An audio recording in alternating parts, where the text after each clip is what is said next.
You're listening to the MLS Fantasy Insider, bringing you weekly tips, tricks, and advice for the official MLS fantasy game.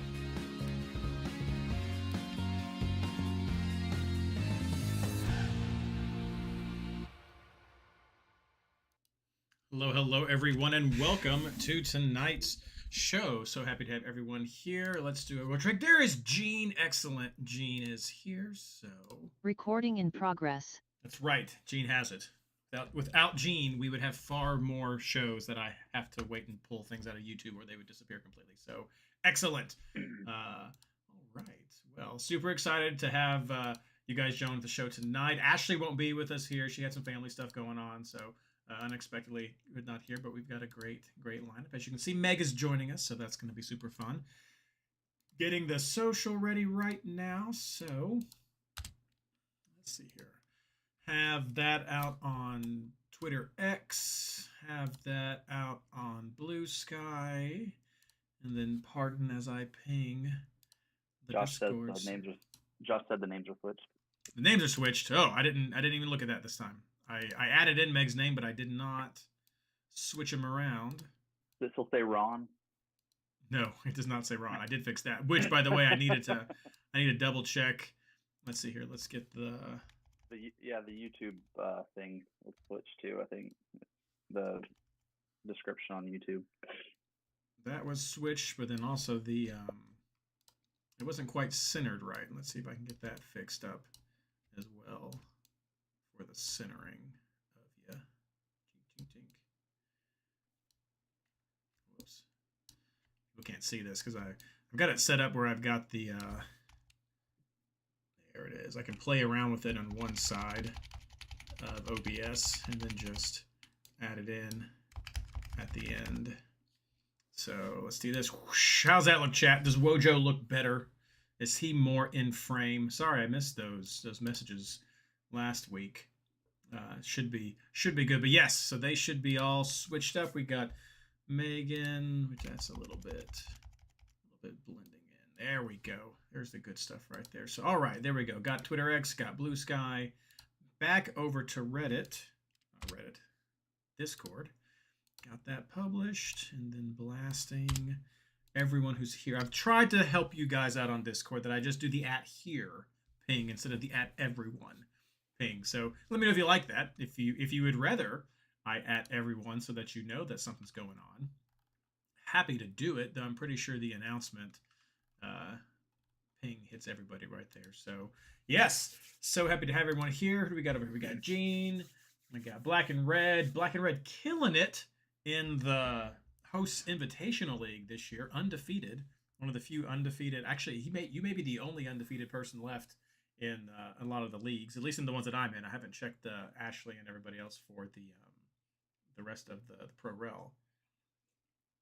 But crazy competition. I've seen a lot of people mentioning how it's been a rough year, but it's been a tough year for a lot of people. Because it's super competitive. But all right, so all that's out there. If you are joining us for the first time here on YouTube, welcome. I hope you enjoyed the little witty banter there with those in chat. We come to you live pretty much every Monday to talk about the official MLS fantasy game. Thoughts, takeaways, previews, all of that good stuff. And if you like this kind of content, please do like and subscribe. It helps us so much to get the word out. I was looking through some of the metrics recently, and a bit more of it is starting to grow just from people finding it on the front page or some of the links. So that's really cool. So it does help a lot to like and subscribe and share this type of information with those out there, just to spread the fantasy community around and just the information. It makes it all kinds of fun. So I think all of that is set. So we will get started.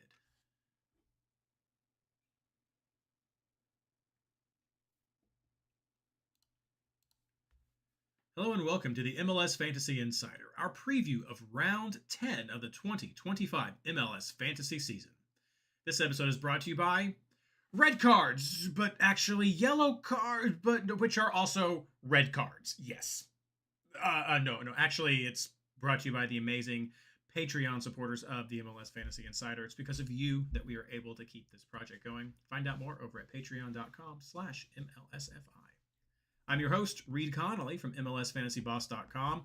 And tonight, Ashley is out doing with some family stuff, and so just keeping her in mind. But I'm happy to welcome back co-host from the MLSFantasyBoss.com content team, Matt Wojo. What's up, Reed? How are you? Welcome back. Happy to have Thank you you back with us again. We'd also like to welcome our very special guest from the MLS Fantasy Boss Discord moderation team, and more importantly, overall number 2 ranked manager in the game. Small caveat there, which we'll address. Megan Turner, how are you all doing? I'm good. How about yourself? Doing well. So excited to have you here. And I have to point out that even though technically, if people go to the game right now, Monday night, it does say number 2, your score is even with the number 1 player. So Boom. easily, Megan, the number 1 player. Number 1. That's what I think. That's how we should change all the branding, send it out there. Number 1 right now. I like it. So, Yeah. But no, we are stoked to have you here. I know you've been mentioning some of how you've been doing in the chat for a little while. We've been like, you've got to get on the show, and you're finally like, what's stopping you guys? And I was like, I did not realize that apparently we hadn't asked hard enough. So we are here with Meg, and so super excited. We will do as we have done all season, and I put the first interview on YouTube, but I'll go back through and see what I can do over the next few weekends, if I can pull out some of the other interviews to have just out there. People want to see just some of the little short one-on-ones we've had. But we'll do the same thing with Meg, just this little chit-chat about your fantasy history, about how your season's been going. So first, how does it feel to be the number 1 overall ranked player right now? Well, to be honest with you, I did not have this in my bingo card for fantasy this year. I have never been up this high in the ranks. Usually, if I'm lucky, it's like top 100, and I don't typically stay there. So to be second, I've been hanging out in the top 10 for, I don't know, 3 weeks, I guess. It's pretty surreal. So trying to kind of change my strategy on how I do things, which is complicated. But yeah, it's fun and way more difficult than one would think. But do you find yourself overthinking when you're in that like top 10 range? Yeah, my strategy is differentials. And when you're up that high in the ranks, it's really hard to not follow the herd because you're afraid of missing out and falling. So trying to tinker not as much and just staying with what most of the top players are doing. So what I'm hearing is that while it's awesome being in the top 10, there's also something liberating about being under the top 10. No, that's so awesome. Well, give us a little bit of history. Like, how did you get into MLS fantasy, and just what's your experience with this game?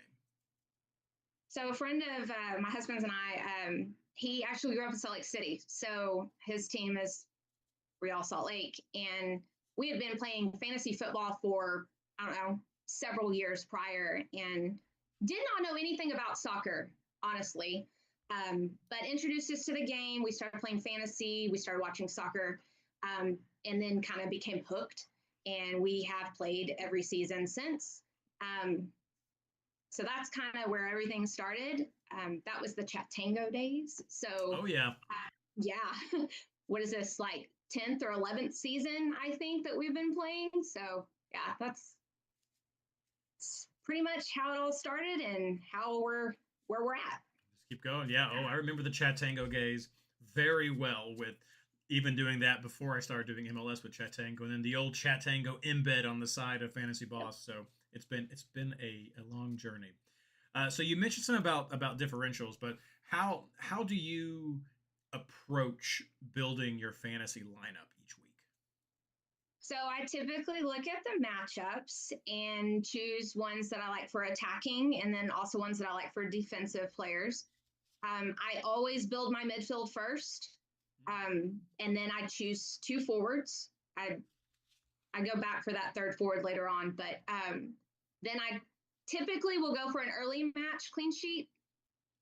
throw a keeper and a defender on the bench, then do the same thing with a late rounder for a clean sheet punt, and then usually choose either an out of position defender or a premium defender of some kind, and then scrubs. And then I will typically go back and fill out that last forward spot.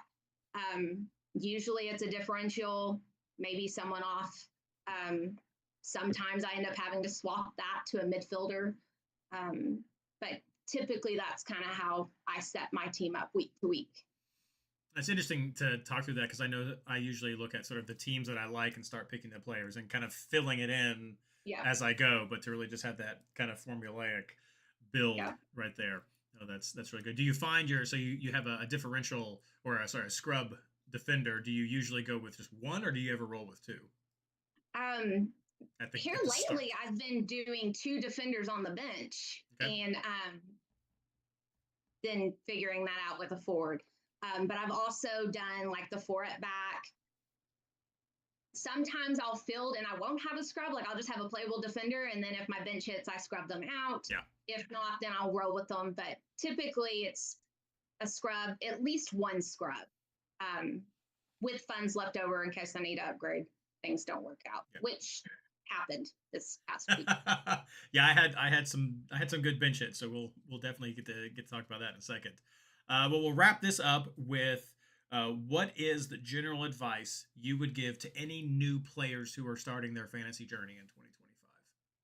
So this one hits home, but like feel free to bounce ideas off of all the other players. Like there's some great insight. Obviously, look at statistics; they're great. Game history and the whole 9 yards, fantastic.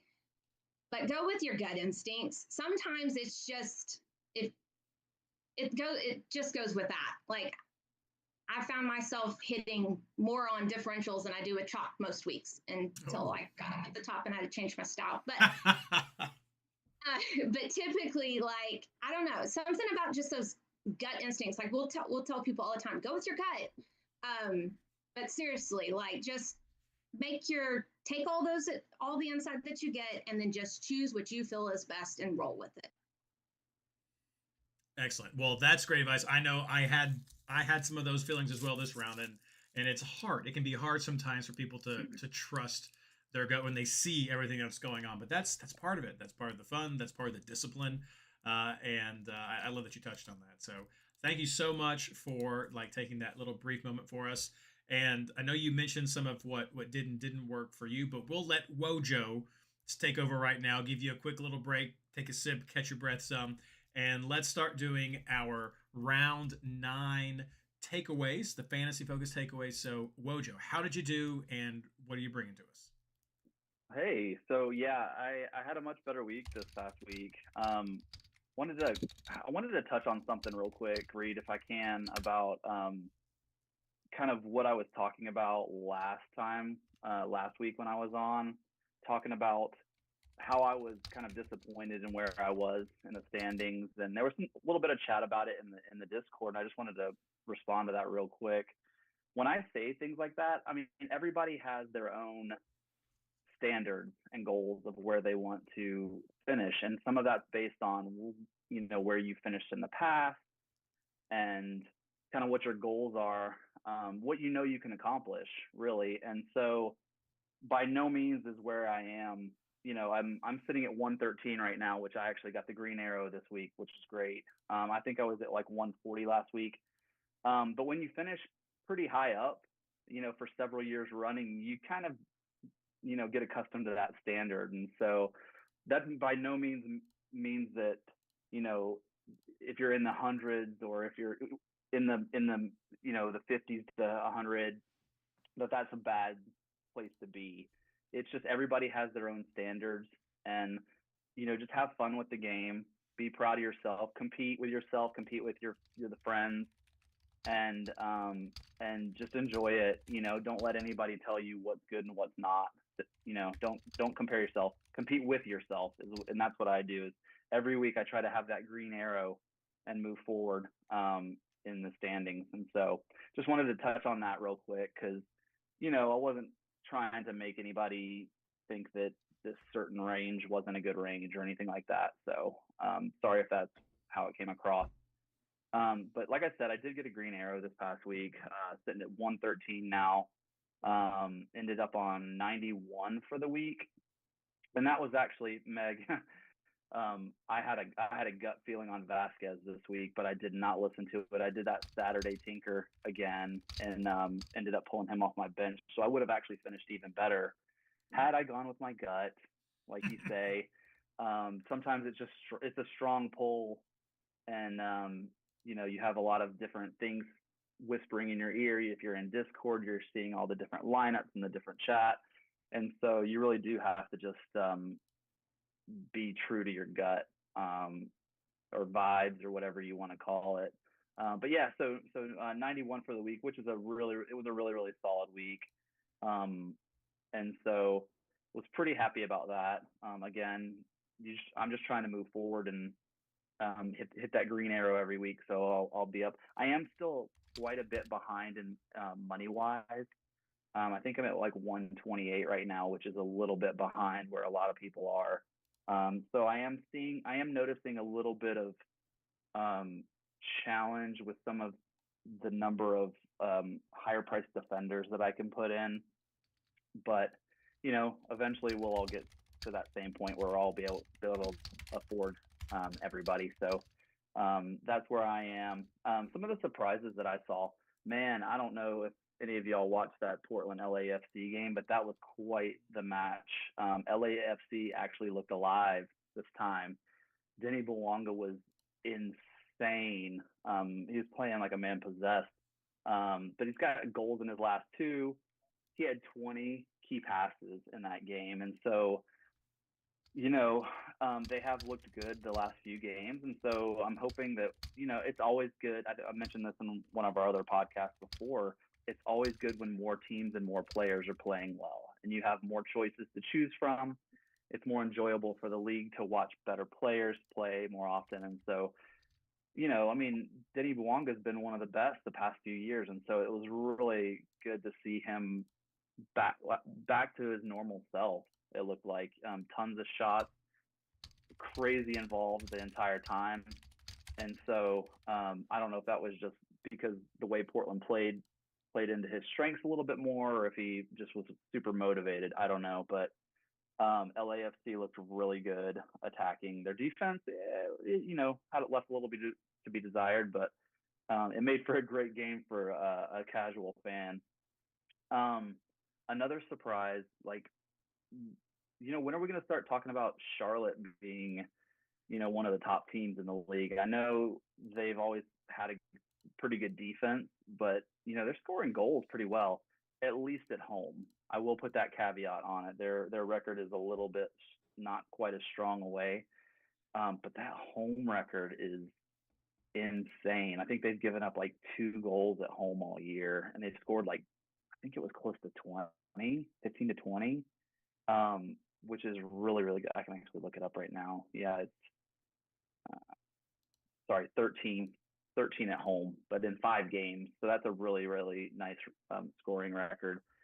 And I think it's time to look at them as a real challenger for the East. So really surprising to see, because like I said, we're used to the defense, not so much used to the offense. So that's cool to see. Some of my disappointments, San Diego's away form is been pretty rough. I still consider them a really good team, obviously, especially in the West. I would expect them to finish pretty high up there, but their defense, highest away XGA in MLS. It's pretty bad. And then eight goals in their given up in their last 3 matches. So they're giving them up by the boatload away from home. So taking it home, maybe not so much away. At least their defense. And then David DaCosta, I think he's going to become my Barrios. Reed.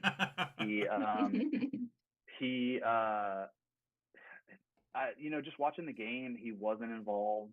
He did not look like, I think a few of us had a discussion, he did not look like a number 10, and he may not be in that offense in that lineup, in that Portland lineup. And so I think both Moreno and Anthony were stronger. I think Rodriguez will be stronger. He just did not look. I mean, he hit the bar or he hit the post at the end of the game on a free kick. So, but you got to be hoping for that kind of moment from him to really get your points worth. And so I think I'm probably going to be fading him for a bit until I see more. Just doesn't seem consistent enough. Doesn't seem to be a key cog in that attack enough for me. Some general takeaways. I mean, keep taking attacking defenders. With the amount of clean sheets that have been happening each week, and I know Meg's going to touch on this in a little bit. They're just seem to be a lot more consistent defender options than we expected. I know with the scoring changes before last season, we were all a little bit bummed about taking defenders, and I think having some of these defenders playing out of position helps. Obviously, getting into the attack with we've got several of them that are putting up some really good key pass numbers that I'm sure we'll talk about when we break down the positions. But they're also getting the clean sheets. Like there's several of them that especially last week, which has a ton of clean sheets in it. But just keep taking the attacking defenders, and they may have a little bit more of a ceiling than we expected just because of the amount of clean sheets. So that's kind of where I'm headed with that.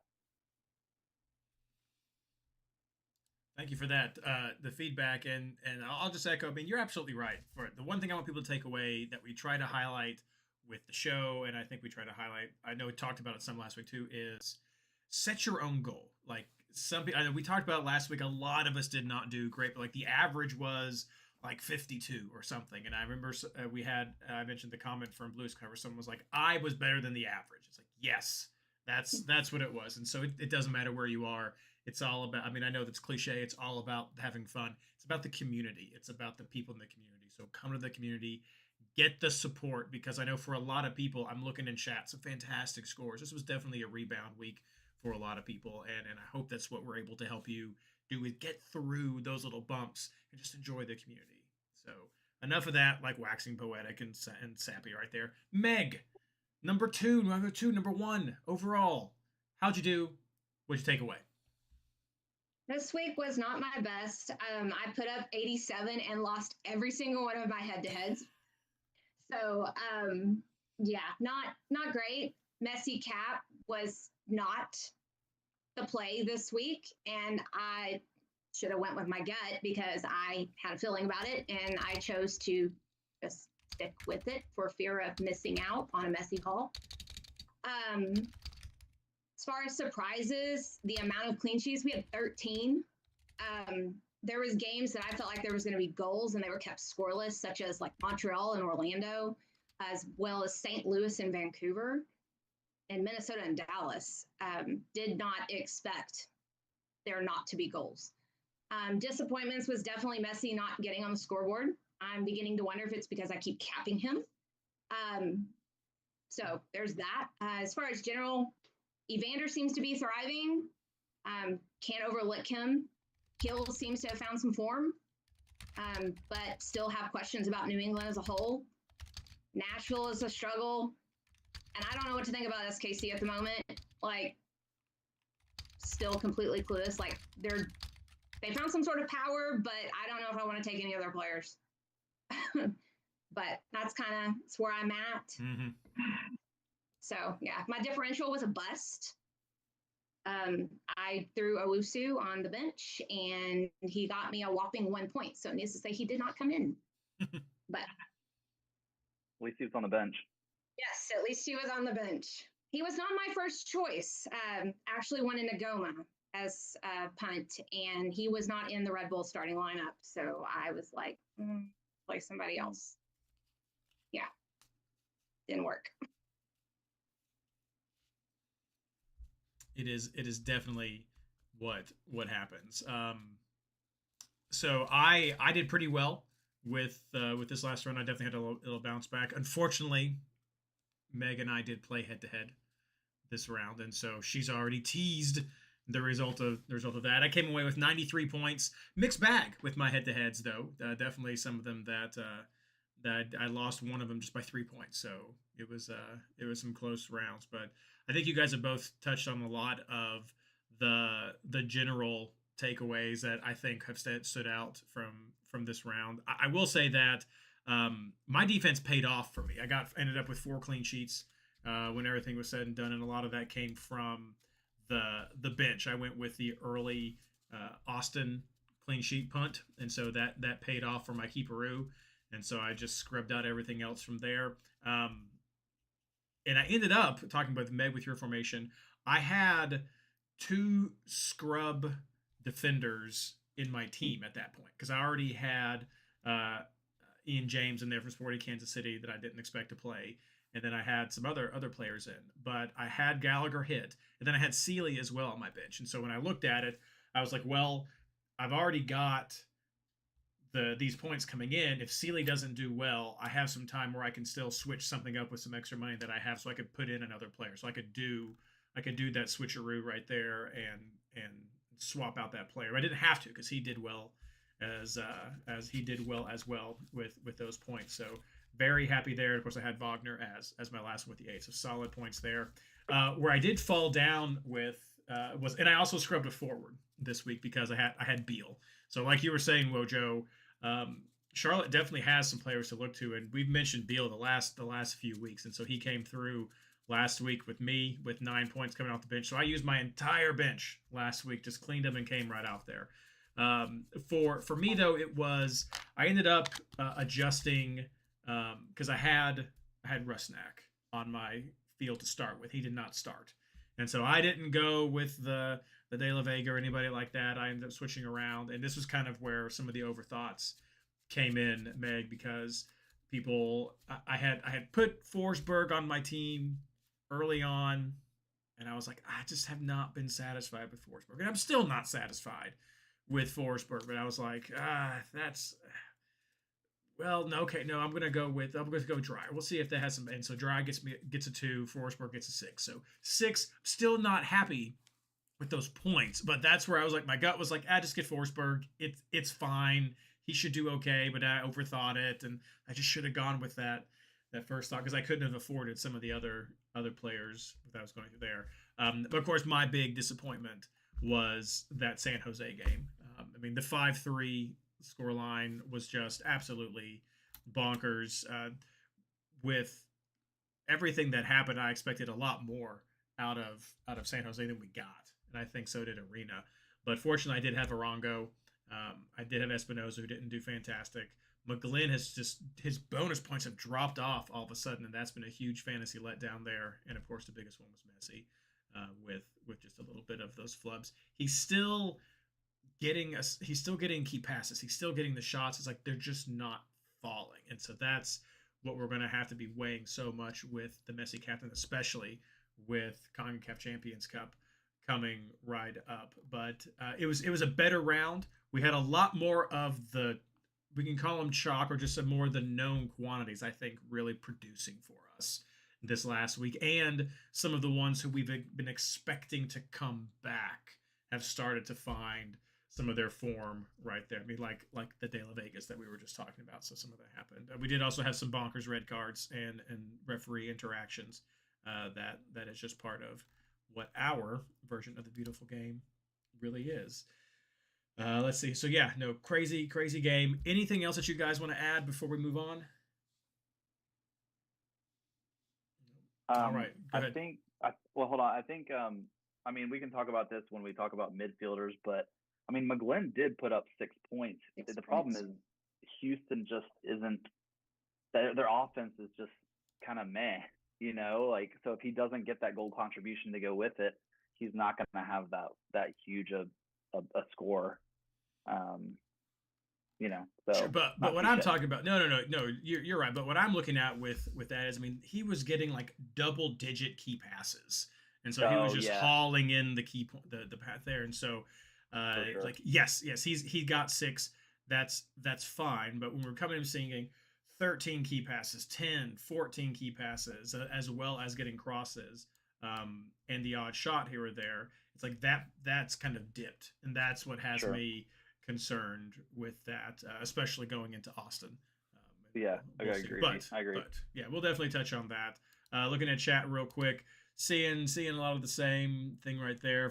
Like I said, fantastic scores. People are going in there right now. Great conversation in chat about center backs, which I'll touch on during our defender section as well. I had a similar conversation on Twitter that I'll highlight. So excellent. Well, that's a good recap. If you guys had something you took away, hit us up on Twitter, put it in the comments below, and let us know what you took away from round 9 that you think is fantasy relevant going forward.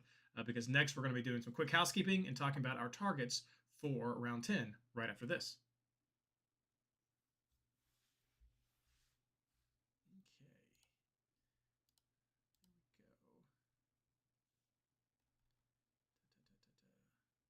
right, let me get the other social ready.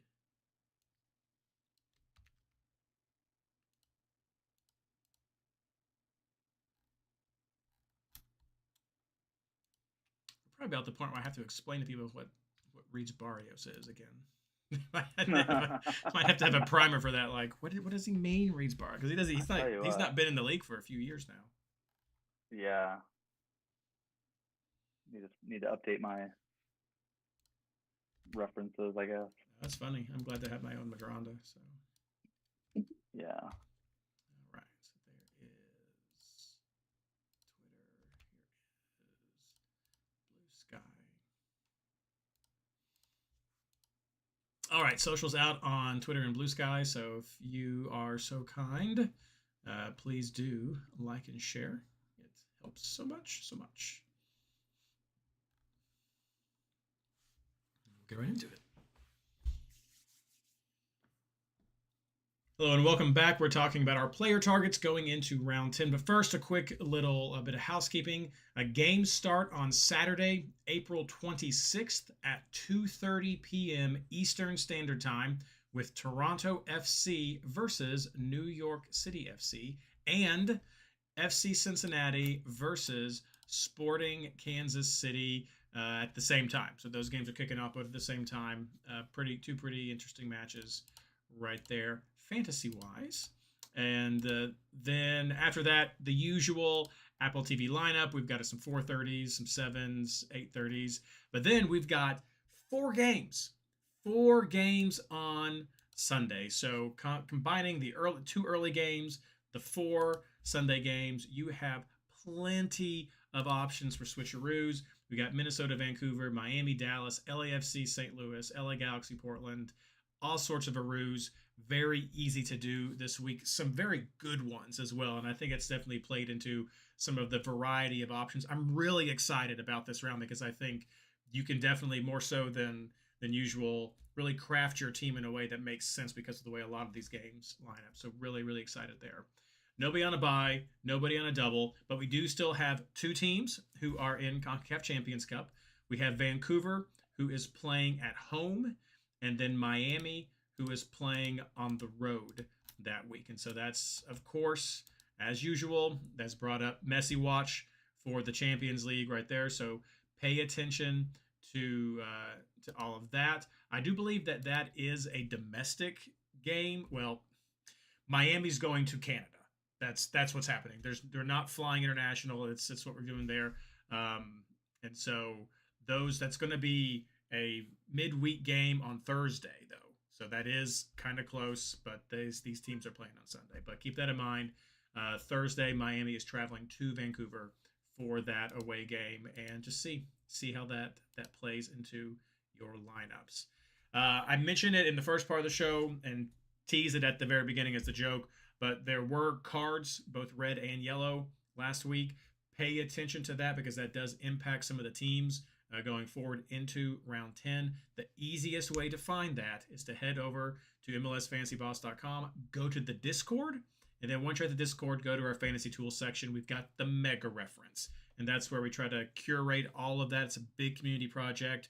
Tyler Ranchinator does a whole lot of stuff with that to help make sure that's accurate, but we keep that list of players who are out, who are on warnings, who may not show up. So just head over there, check that out. For these types of cards, it'll be on the MLS disciplinary stuff too. But be sure to check that list out before setting your lines because there will be some important impacts going forward from that. And at least one of them may get challenged. We'll see. We'll see what happens. I don't know, but they may end up standing. So but check out that mega reference over at MLSFantasyBoss.com's Discord channel. It's absolutely amazing way to get part of the community.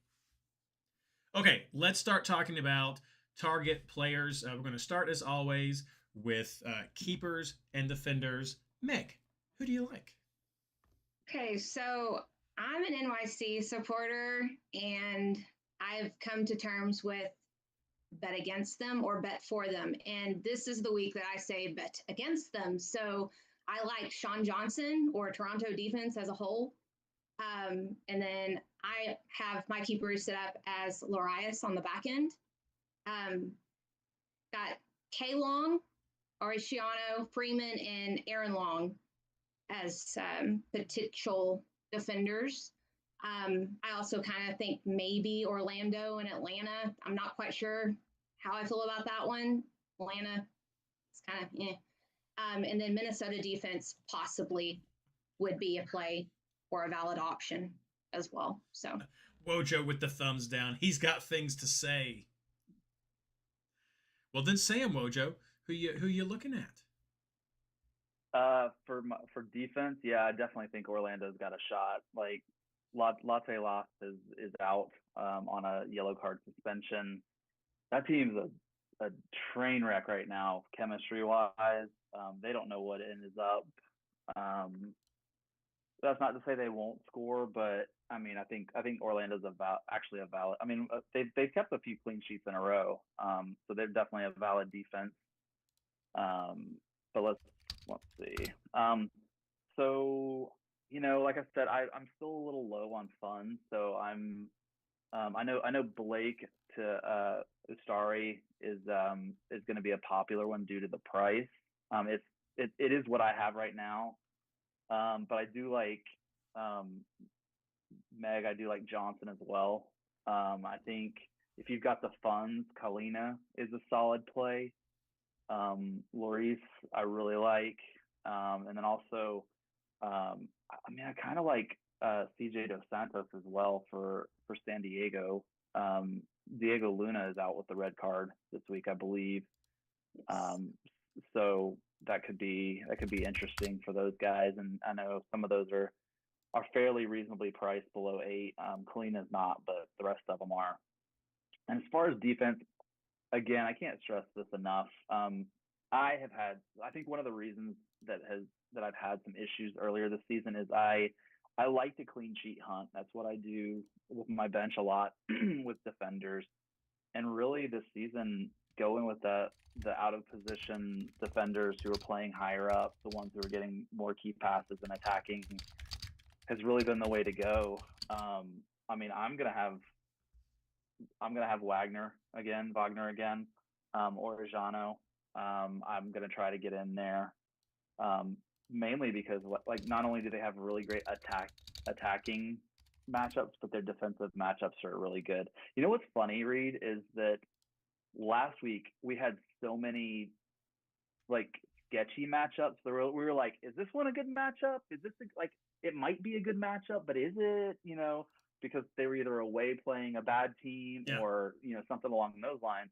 This week there's so many nice matchups, both for the attack and defense, that I think we're just going to have a crazy amount of options, and hopefully it'll lead to some differentiation in some teams, but we'll see. But yeah, so some of these guys have really, really good attacking matchups and defensive matchups. So guys like Wagner, Orejano, Toronto defenders, I think Miami defenders, somebody like, keep an eye on the lineups on Thursday, but Alba could be a good option this week. LAFC's got some decently priced defenders. And again, Charlotte, if you've got the cash, I think, Malanda could be a good play, even though he's not an attacking defender. That's a pretty good matchup. So just depending on how much cash you have. I know other guys like Ahmed and Sealy, I don't love their matchups quite as much, but I know they're going to be super popular picks just because of their offensive upside. So I think it's hard to go wrong if you go that direction with somebody who you think might get some key passes Yeah, so I think that's good. I think I want to say, Meg, did you mention Rosales from Minnesota? I did. Yeah. So that was another good one that I thought was really good on your list. He's got a pretty decent matchup. I mean, I think they're playing Vancouver, so it might be a little tougher, but he's just getting into the attack so much that I think if there's another 13 clean sheets, somebody's got to get them. So you never know. And I think going with the attacking upside who can possibly get a clean sheet is the way to go. I absolutely agree. I think you guys have nailed that there's a lot of tempting options here. And so what you had mentioned, Meg, with Lloris there, I've seen him in a lot of back ends of keeperoos. I think that's playing off of just some of the struggles that St. Louis is still going through. And I totally understand what that looks like. A great spot as a Sunday game for a back end keeperoo right there. So I think one we haven't mentioned yet that you might be able to lean into, Coronel could be one that maybe kind of sneaks in there as like a differential keeper option that you could have. Montreal has still not won a game, or at least they are still struggling very much, and they're back on the road this time. And so, I mean, they got the clean sheet last week. Not super impressed with the Red Bulls, though. This is more about against Montreal as one of those teams that we're targeting a lot. So he could be kind of a differential pick there. I think you're right about Kalina being one. The only hesitation I have about Charlotte, which they're great, is Chicago's starting to click in some good places there, with Kuipers being just like scoring goals like crazy. Gutierrez coming in there with some assists, and they got even some other guys who are coming in there just being dangerous. So definitely do like to clean a shot out, but I'm a little bit worried about some of that. Charlotte plays New England this week. Oh, sorry, I get my notes mixed up. New England, yes. No, I'm reading a different line. New England, some of this is copy and paste what I just said. They did start to see some more connection last week with their forwards, and Heel pushing more central to start playing that. So there's inconsistency there, but that does have me the little hedge with Kalina, but absolutely love the options that we get out of Charlotte, especially at his price, Reed. Like, I think that's one thing that you have to take into consideration is if you see a team like New England who's kind of on the upswing in form, and then you have what appears to be a good matchup for Charlotte, but then I mean you're paying almost 8.5 for Kalina as opposed to like 7.5 for Johnson. You got a whole million to work with there, and so I think that is something you have to pay attention to. Is that value? Can you get that same thing for one of the lesser priced guys? With maybe just as good a matchup. Right. My Chicago comments were coming because I was looking at the Nashville matchup, and I've seen some people throw some Nashville players in their lineups when I was going through Discord today, and I'm worried about the Nashville team. Sorry, that's where my lines got crossed up. Chicago has been clicking. Nashville has been in a bit of a slump, and so I could definitely see goals coming in. So if you're putting in Nashville players, you're probably hoping for goals on the other side, which I'm not going to say this is going to be a 0-0 game or a Chicago clean sheet. But that's the only hesitation that I have with going with Nashville. I think there's some other defensive options that are a little bit better there. I mean, I'd be looking at Columbus potentially with some of the defender options, maybe even a keeper there. San Jose dropped their points against a struggling Sporting Kansas City team. That's not actually the peak of defensiveness, and Columbus has still been pretty sturdy. They kept that 1-0 loss at Cleveland, so not even at home in Columbus there. So now they're back where they should be. So that could be another one there. I like the Galese idea you guys mentioned with Orlando. So I mean, there's definitely a lot that you could look at here for getting your teams lined up, and who knows what will happen with the Vancouver and the Miami game based on how those Thursday games play out as well. So just keep an eye on there. I don't discount maybe a Vancouver defender as an option. I don't know if I would go with a stack of two for that, just because it is on the road after CCC. Minnesota can score, and so I don't know if I would go with that. And I mentioned a few weeks ago, I'm off Alba as well with Miami, so I'm not really looking at Miami defense, but Ustari 4.5. He saw a 0.5 increase. He is still just fitting a lot of budgets for people, and so it just fits.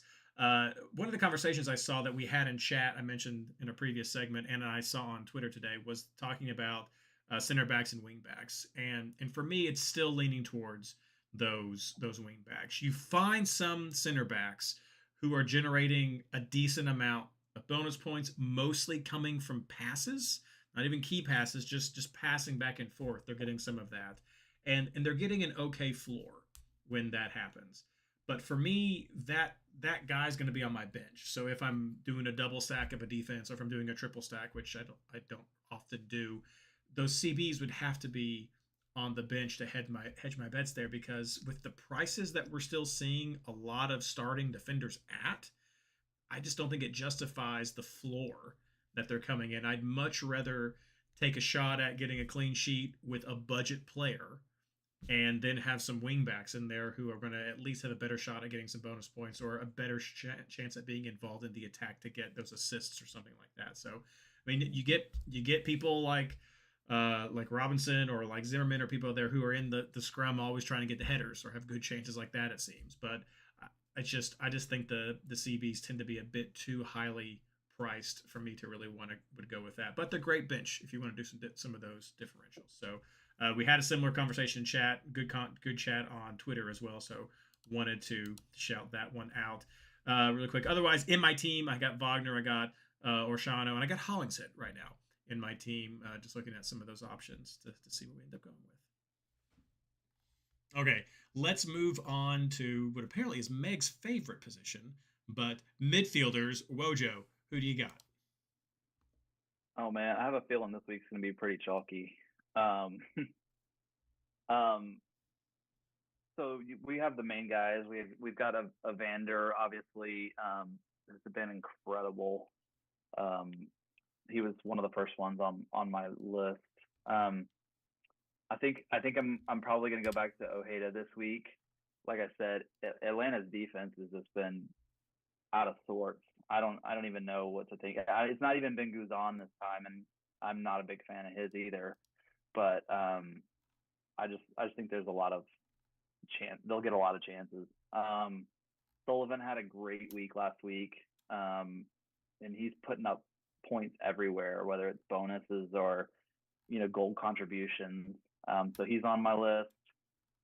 I kind of like Gazdag this week. I think that San Jose has been just so poor defensively that we haven't seen much from him so far in Columbus. But I think this could be the week that he gets a piece of the action. I could just list a bunch of people, but I think I'll leave some of these for Meg and Reed. But Bernadeschi is an interesting name that he probably won't make one of my top 5, but he is an interesting play. And against NYC, if you're looking for a good early play, he could have some chances. I don't know. We talked about Charlotte and BL. He always strikes me as somebody who isn't going to put up numbers, and yet he does. And so there was some discussion in Discord about what type of playmaker is he? Is he how does he distribute the ball, that kind of thing. And so I'm kind of on the fence with him. But he's a decent price. He's still below 10, I believe, or right around there. And 10-3. He's a decent option. Obviously, he's been in great form. They're playing at home, solid matchup. So those are just some of the guys I'm looking at. Meg. So I have Evander, Mihalovic, Ojeda, Beal, and Sullivan at the moment. But that being said, there's others that I like too.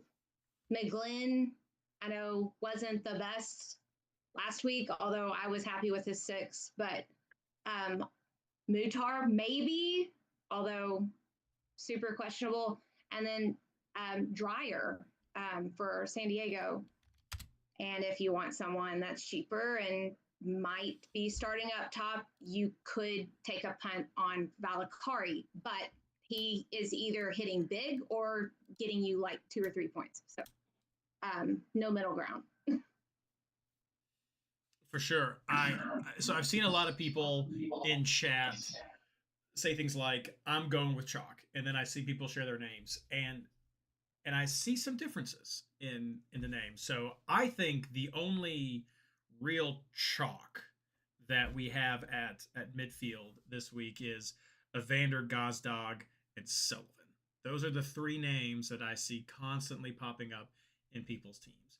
After that, it does get different from what people are saying. I mean, you guys have already covered several of those there, but yeah, like Ojeda, Beal, McGlynn, Jordy, Bernadeschi, like these are other names that are other names that are popping up there. I'll throw Gutierrez in that mix, as I was just saying, from what Chicago was doing last week that I watched against Cincinnati. Very dangerous with a lot of these players back in the mix now.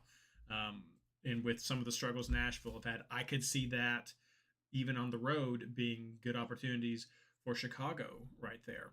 I mentioned it earlier. I still think Forsberg's too expensive. Not a huge big into that game, so he's not on the radar. I just don't think the production's been right there. But I think we've got to also talk about, as you were mentioning, Wojo, Portland's been on a run. Portland's got a few of their midfielders who are sharing some points, which is a little unfortunate. I know that DaCosta's been one that has been fairly consistent, probably the more point consistent of there. But you also got Anthony there and Moreno. But on the road to LA, which LA's getting some of their players back, but still defensively, I don't think we really trust LA. There could be some road points right there with Portland, and then staying up in that general region. Seattle's coming to Colorado, so that's altitude, but it's not too far of a trip. But we saw Pedro de la Vega, who was just doing fantastic things. We know Rusnak's coming back from where he was, so some good options there in Seattle as well. So I think there are still a few players that you're looking at. I already shared. I'm a little unsure about McGlynn just because Austin's got a pretty good defense. His numbers have been lower, and we saw it in chat. He'll be at home. Possession is good for him. He gets good bonus points. It's exactly what Ron was saying last week, and it didn't happen for us. It's not that he was wrong. It's just this is the way that things happen sometimes. So there's been a couple of games of inconsistency that just make me question if I want to drop that kind of money right there. And then even just some uncertainty with Dyer, with RSL, with how he's playing now with more of the DPs back in. But RSL missing Luna, San Diego missing a starting center back. So there's red cards impacting both sides of that game. So I'm a little hesitant to go there. But I think you've got several options with those last 2 spots with your midfield that do make it worth going with all 5. But the chalk for me, just those first 3 names, Evander, Gazdag, and Sullivan, I think have proven like those are some teams that people want to go for. All right, let's move on to forwards. Meg, who are you looking at? Okay, so Messi watch. So we don't know if he'll be starting. I know there was some speculation about an injury. Haven't heard anything, so not quite sure there. Boanga, he was my second ad. And right now I have Navarro on the bench for Colorado. Could change once I see lineups, but currently that's my 3. There's others I like. Possibly Surridge, Mural, Tawny, just to name a few. But last spot is usually lineup dependent for me, so we'll see. Wojo. Yeah, 2 interesting things about lineups and forwards this week. It's funny how we'll go week to week, and like last week, there was a ton of forwards that I liked, but there weren't as many midfielders that I liked the matchups for. And then this week it swapped, and then you want like eight midfielders in your lineup, and you only want one forward or something, So that's kind of funny. But then also, as I was looking through, obviously you have Messi at, I think he's like over 12 now or something like that. So he's quite pricey, and hopefully we'll know something before too long. Instead of having to play that game this weekend, I know a lot of us are kind of tired of it. But I mean, how do you ignore him? So, but other than him and Rossi is another one that I've looked at. Obviously the great matchup with San Jose. He's about 10.5, but other than that, there's a bunch of guys. You could put together a really great forward line for about 26 million. And so that's pretty crazy that you can get so many guys under 9. Obviously, Meg mentioned Bouanga. Like after last week, I think you hope that he's on that kind of started a run as far as the way he's playing, and hopefully that's the case. So I think he's going to be super chalky for good reason.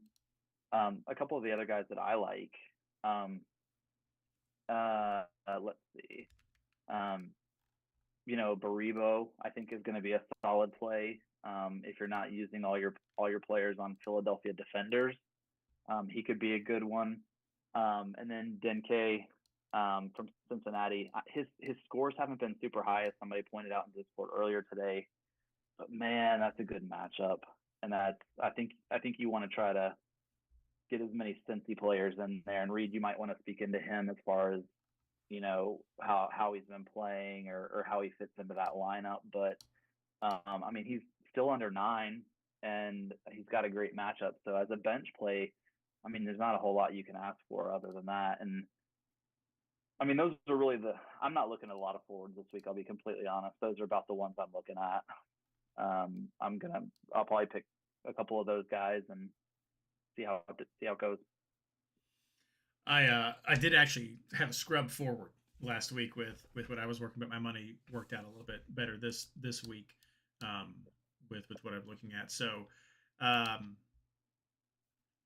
yes, I'll talk about Denke really quick. For me, the question, as we're always talking about, is Messi, and I think this round really lines up well, where we're not going to have to say, well, if not Messi, then I'll just put in Suarez and be fine. You may still swap Suarez for Messi, but you're in a different situation because of the way that Miami game and that LAFC game line up. I think to have the proper, that makes it sound too necessary. I think to have a solid plan for how you want to handle a captain situation, depending on when you find out about Messi's availability, I think having Messi and Bouanga is smart. I think that gives you a very solid backup if you want to stay with Messi to pivot to, if he's not there and you don't want to go with like a Suarez who's been struggling with some conditioning issues. That having Messi, Bouanga is just a very solid lineup there. After that, who's going to be your third? There are several options you guys have already touched on. But Rebo, I've seen a lot. Rossi's in my team right now. I'm not super sold on having to have him. Denke was in my first draft, and I took him out when I was just playing around with some things. I do like Denke. I think Cincinnati is getting what they paid for with him. He takes shots, but he's also been involved in some of the holdup as well for them. As you'll see in some of his numbers, he gets key pass numbers as well. Not as consistent as some of these other forwards, but he does get the key pass numbers. He has people like Evander to play off of now. He'll have Orshano coming back in there. He's got options. He is a target man that people go to. He wants to shoot. I mean, he has those conversations we hear those conversations during the games where it's like he could have laid that off, but he's a striker. He wants to take those shots. He wants the ball sometimes to his detriment. So he's definitely someone who's big in body. He's on PKs oftentimes when he's out there. I think he took the last 2 that I saw. So I think he's if you're going to do a Cincinnati stack, then I think there's a lot of justification for why you would pick Denke as that third spot with some of the other forwards that were here. I mean, I sound like I'm big into Chicago, but with Kuipers as well, just on the run that he's been, I think he's worth putting in the list of who you'd be looking at, especially with that Nashville game, which it's going to be like zeros now, and he'll get a red card and sent off in the first 15 minutes. So that's what's going to happen with all of this crazy. But I think there are some good solid options. You guys have touched on them.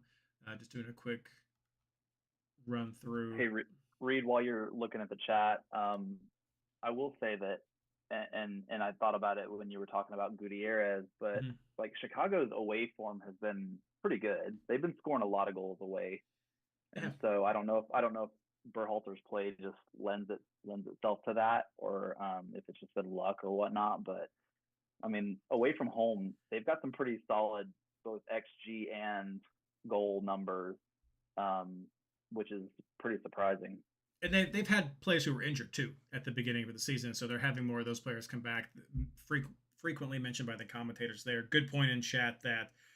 But yes, Chicago's also not that team that we look at as a defensive powerhouse, and so looking at someone as Meg had mentioned, Mukhtar before, Surridge down there could be another third option that you have with your forward. Definitely someone coming off the bench. This is probably around where you're going to have two forwards on your field and having a forward on your bench potentially coming in right there. I mean, maybe even Vasquez. I mean, I'll throw that out there with Austin on the road. He got a goal last week, Houston. So we'll see. I don't think I would pick him before I would go with someone like Dinke. But I think that's a name you could roll out there. Just kind of see how it fits your lineup with what you want to do. And then go from there. I think that's a pretty solid list. I mean, this is I know with but I just lost my train of thought right there. So it happens. Well, Reed, hey, I also want to throw out something real quick that you mentioned about Suarez and his looking kind of run down. Like, do you think that's having any effect on Messi's performance recently, or what do you think? Meg, what do you think? I think it's Meg. You go first. Me. Yeah. You're the guest. You're number 2-1. I think it's an interesting thing to think about because he's clearly been off form for a lot of the season, and so I'm curious what y'all think. I mean, I think I haven't watched a ton of Miami, but what I have seen, sometimes there's just like lack of cohesion. They're not reading each other, and then there's frustration, and so I think that is weighing on both Messi and Suarez. Clearly, I think Messi stormed off last game. So, I mean, that's the only thing I can come up with is just frustration on how things aren't going like they're supposed to be going.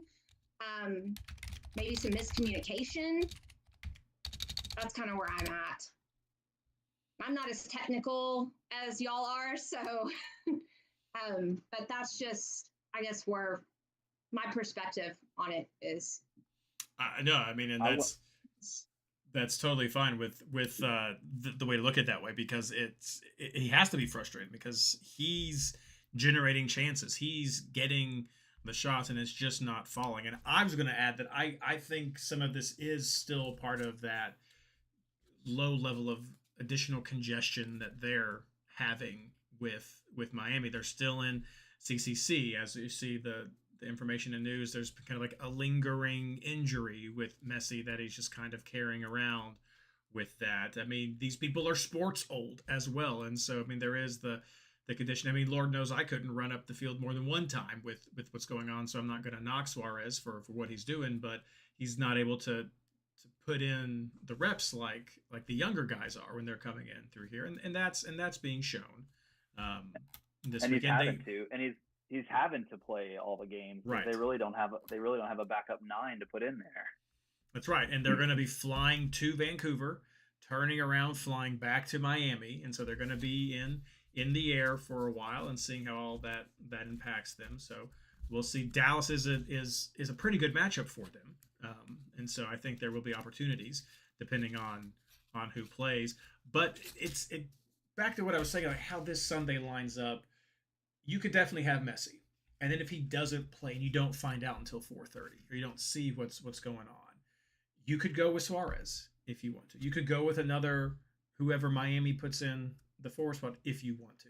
But you could still go with an LA Galaxy forward if you want to with theirs. So I mean, it's not, if it's someone not, you would probably gonna want to maybe see how your bench is set up if you're going to do that to be able to activate someone there. It might be too late to do that. Maybe you're just going to run one forward, but you could do that. You've got some other options that you could do if need be, and if you find out early enough, you might even be able to move to a Minnesota forward. Probably not. You're probably not going to hear about the Miami lineup early enough to maybe add in a Minnesota or Brian White or somebody to your team there, but I think you've got options with what you could do, but I think it's the congestion that's still there and the age. Do you have a different opinion? No, I mean, I was just curious. It was something I was thinking about, and I want to say somebody in Discord mentioned something about it. It just feels like he's not been the same player. And, I'll be honest, I was really surprised last year that he put up the numbers that he did. Obviously the quality's always been there. All antics aside, I've always been a fan of his football. And so, and his skill level, but ultimately, Father Time is undefeated, and he catches up to all of them, and you can only place, and they've just been playing so many games so far. They had a pretty intense preseason with a tour that they went on, and then they've been in CCC since the beginning and making a long run there, and so he's played just about every game, and so at a certain point, he's 38 years old or so. It's going to catch up with you. And so I'm just thinking, I wonder if that has anything to do with any of they're still winning. Obviously it's not affecting them that much. But unfortunately for some, but I actually think it's curious, a curious thing to talk about. No, absolutely. Well, let's hit the other part of that conversation then and wrap up with our captains. So, Wojo, who is your captain? And if not Messi, then who? I still feel like, I don't know. Is Messi still the GOAT captain? Is that still the go-to that you really have to have? If he starts, you captain him. Is that, after the last couple of weeks, I know a lot of people are kind of wavering on that a bit, and maybe for good reason. Obviously the lineups on Thursday are going to hopefully tell us a lot, and hopefully we'll get enough news between now and then. But it's hard to look past Evander at this point, don't you think? Playing SKC, who've given up 7 goals in their last 2 matches.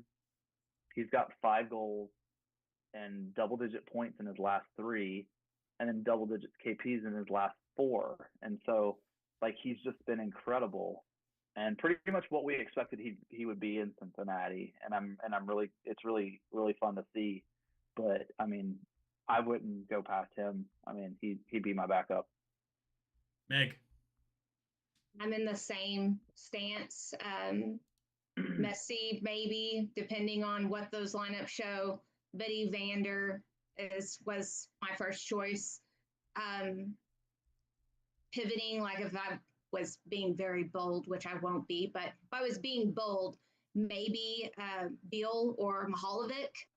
But probably going to stick with following the trend of what's chalk, so I can stay where I'm at in my OR. So Ashley will definitely have the final call on this week, as she is going to be doing the short video that we have on Friday, probably Friday for her. I won't be Saturday morning, but we'll get it for Friday with her. But I will say yes, Messi first captain, and I'm not ready to jump off of him yet as a go-to captain, especially looking at the upcoming games that they have, seeing what happens with CCC.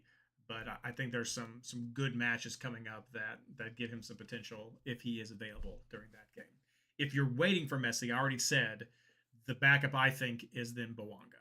But that's if you've waited until Sunday for your game. I think it's Messi, then Bouanga, and then you're pretty much out of options if you're there. If you're making this decision on Saturday, you're right. I think Evander is the logical one to pick if you're not picking Messi from the whistle. But I'm going to add, if you want a differential captain, if you want something a little bit risky, like you were saying, Meg, I'm going to put Sullivan on that list of someone you could look at with the way he's been doing his last few games, going up against DC, that has not been good, has been sloppy in the back at times, downright sloppy. With some of the forms he's on, he could be a sneaky captain, which is not the kind of thing people always want to do, going with a differential captain. But I could see how you might want to go there. I think Evander's better, though. I think the matchup's better. I think the player's better. But if I had like a third, fourth slot, I think I could maybe slot Sullivan there, or perhaps Gostock. Maybe that's more realistic. But yeah, I think you can make an argument for somebody like Rossi as well with that against San Jose.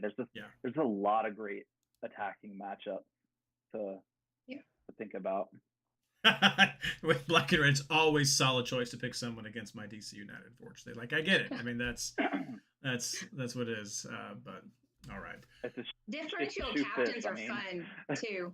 And that's just like, have fun with it. That's the takeaway. Have fun with it. And if you win, if we say don't do it and you do it and it pays off, you 100% get to come into the chat and come to the comments and say, I did this and I did great. Ha. I had one of those moments.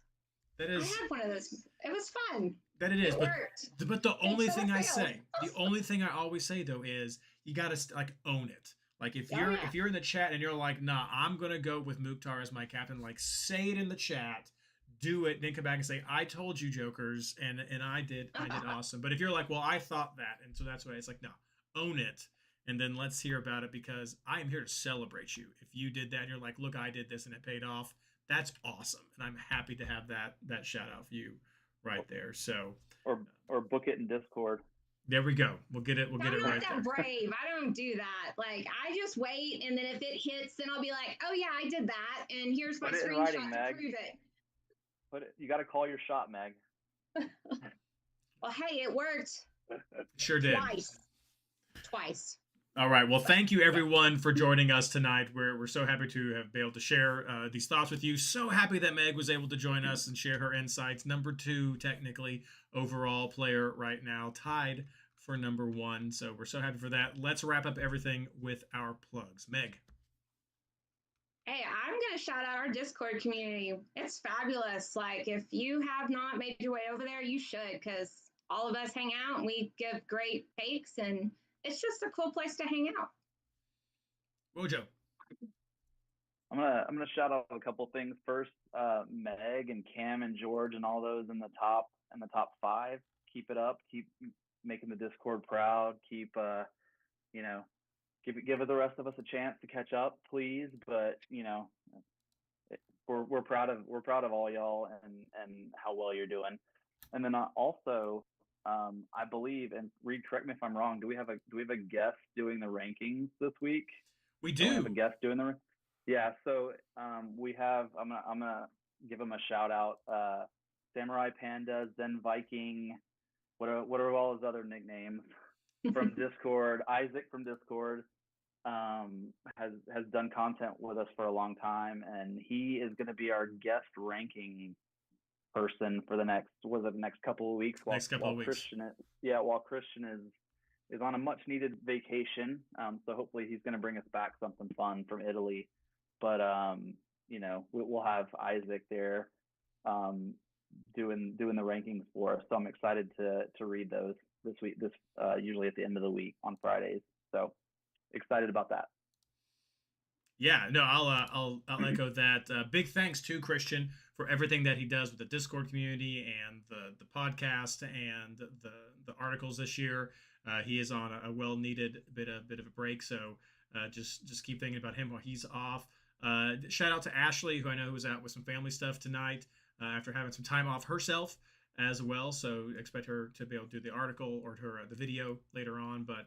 Just send me a big thanks to both of them for everything that they do. And, of course, to Meg mentioned the Discord, but I'm also going to shout out the position that Meg has as one of our moderators. Shout out to all the moderators there who help just keep the community a fun place for everyone to come in and to enjoy, because that's what this is. This is the community. This is the fun thing we get to have together, and it's just been such a pleasure to see it continuing to grow and develop over these years. So MLSFantasyBoss.com, the Discord, the whole community. It's been a blast, and we hope that you feel prepared for all of the other tinkering and second guessing that is to come. But for tonight, as always, good luck.